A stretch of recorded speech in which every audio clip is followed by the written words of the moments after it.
Hey! Dans cette vidéo, j'aimerais faire la présentation d'un autre jeu Pandémie, sa version Cthulhu. Alors, qu'est-ce qui change dans cette version? Les mécaniques de base sont identiques. Les joueurs vont devoir collecter différentes cartes, en récupérer 5 pour, cette fois, non pas rechercher une maladie, mais fermer des portails. Toujours au nombre de 4, 4 couleurs différentes, les verts, les bleus, ici avec le portail, les jaunes et les rouges. Le jeu se sert de cartes propagation comme celle-ci, toujours 4 couleurs pour aller disséminer et avancer. Cette fois les cultistes, non pas des cubes en bois représentant des maladies, mais cette fois des petites figurines qu'on retrouve ici qui sont des cultistes. Toujours le même système, lorsqu'il y en a 3, il se passe quelque chose. Dans ce jeu-ci, ça ne sera pas des éclosions où la maladie se répand. Ici, quand il y aura 3 cultistes, on devra mettre un quatrième, c'est le réveil d'un grand ancien. Justement, le grand ancien, c'est une des particularités de cette version.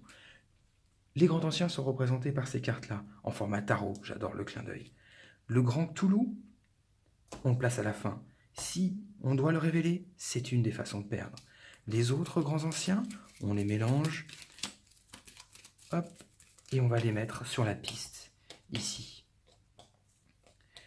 À chaque fois que le jeu nous le demandera, une éclosion ou une carte, le mal se répand, qui est l'équivalent des pandémies, j'y reviendrai, on va révéler un des grands anciens.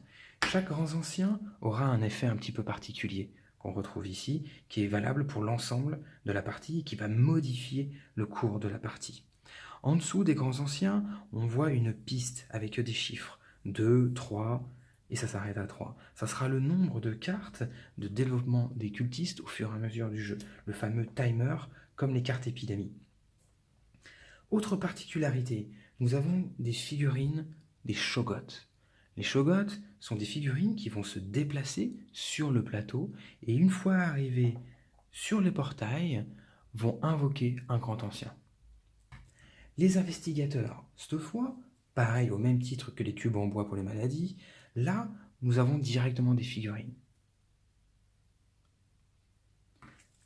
Les investigateurs sont ici et on repère deux faces, une face colorée et une face grisée.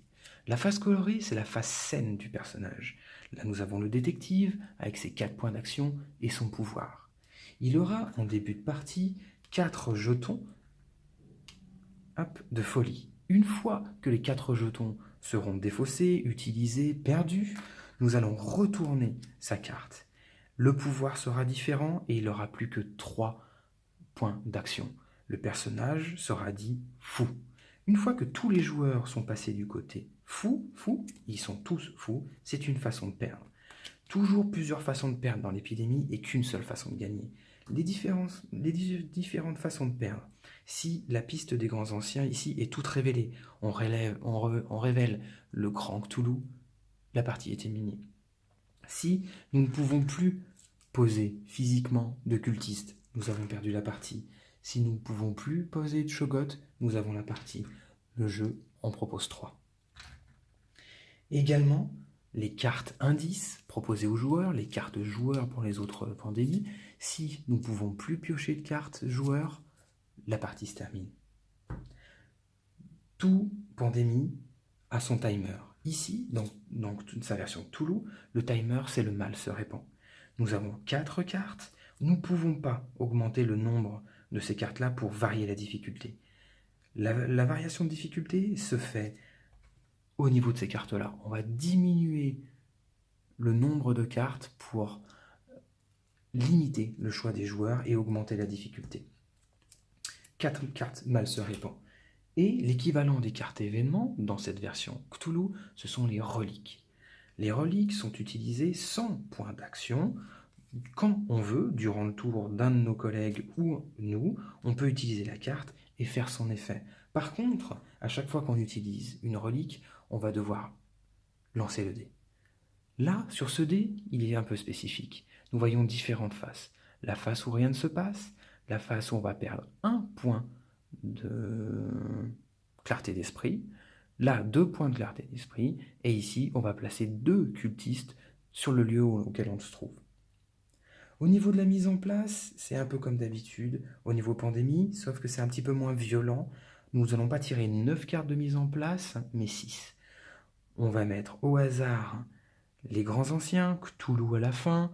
On va tirer 6 cartes pour en mettre 3 cultistes sur les 2 premières, 2 cultistes sur les 2 suivantes et 1 cultiste sur les 2 dernières. Et nous allons tirer une 7e carte pour mettre un Shoggoth.